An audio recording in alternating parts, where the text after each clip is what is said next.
What's up, everybody? I'm Ian Rhodes at Ian Rhodes Live on Twitter. Week 6 is over and Week 7 is here. That means we got to start with a new clean slate.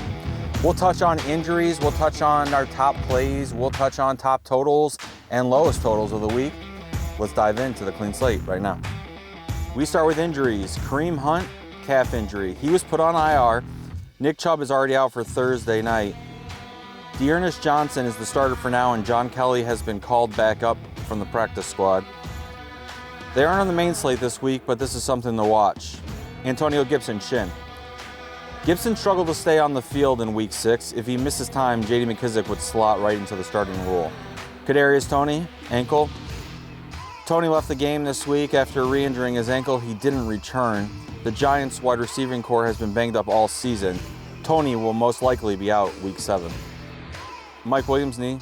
Williams was held out of practice all week, so it was surprising to see him play in Week 6. He was forced to leave the game after tweaking the knee again. He is day-to-day right now, and Keenan Allen is obviously the biggest beneficiary if Williams is out this week. T.Y. Hilton, Paris Campbell. Hilton and Campbell both played significant roles for the Colts before leaving Sunday's game. Hilton tweaked his quad. Frank Reich said he could be back this week. Campbell has a foot injury, and his timeline for return is unknown.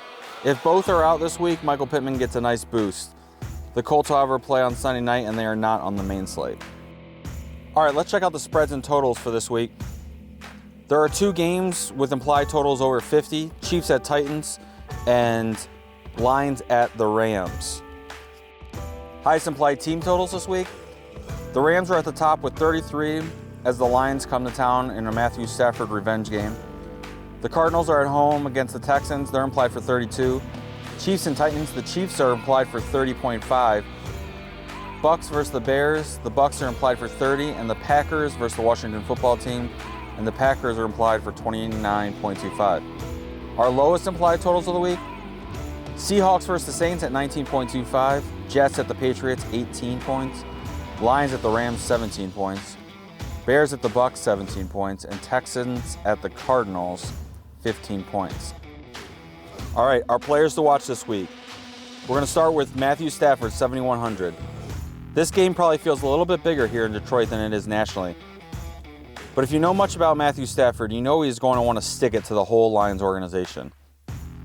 I'd be surprised if the Rams don't run up the score in this one. It could get embarrassing very quick. Aaron Rodgers, 7,500.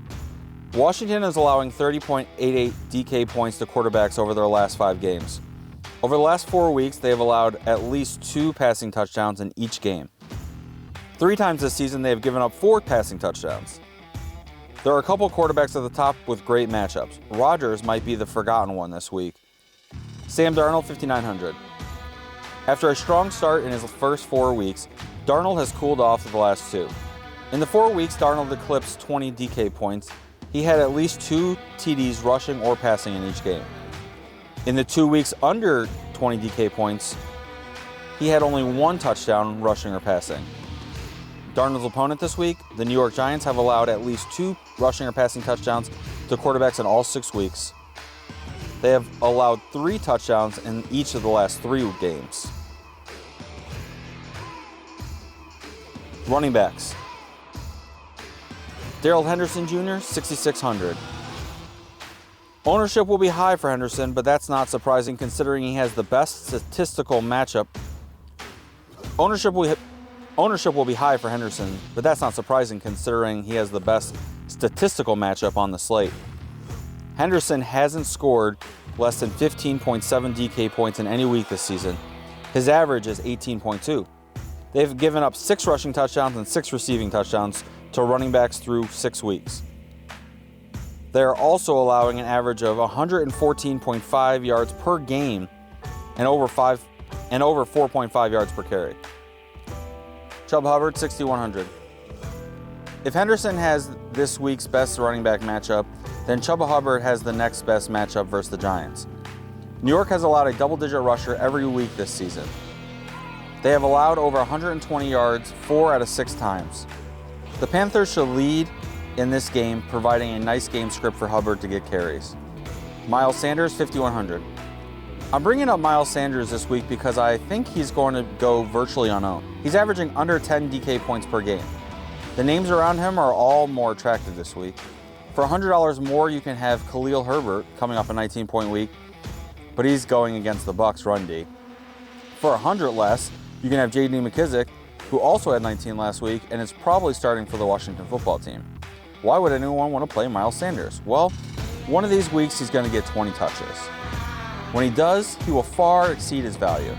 Sanders has big play potential and is efficient with his touches. He just needs more of them.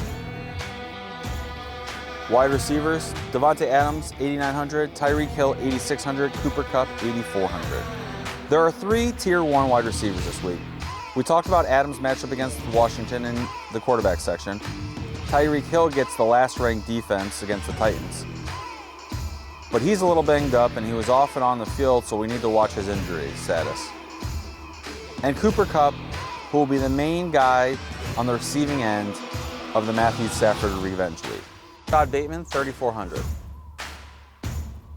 Bateman made his NFL debut last week. He had 4 catches for 29 yards on 6 targets. The 6 targets, however, tied for the team lead. And going into week 2, he's only 3,400. It is likely he will again see enough targets to help him exceed value. Tight ends. Ricky Seals-Jones, 3,700. RSJ had a pretty good week last week filling in for Logan Thomas. He scored over 15 DK points in his first start of the season. Last week he was chalky. This week, he only got a $700 bump. There isn't a huge difference. If you thought he could get it done last week, he's probably still a good value this week too. Zach Ertz, 3,900. I'm very interested to see what happens with Zach Ertz in the Arizona offense this week. If he's active for the Cardinals, he should be able to step into the same role Max Williams was carving out before he got injured. Arizona also happens to take on the worst-ranked defense against the tight end, Houston. They're 32nd ranked on DK. All right, guys, that's it for Week 7 Clean Slate. Check out all the other articles on the site this week. Cam's article's already posted.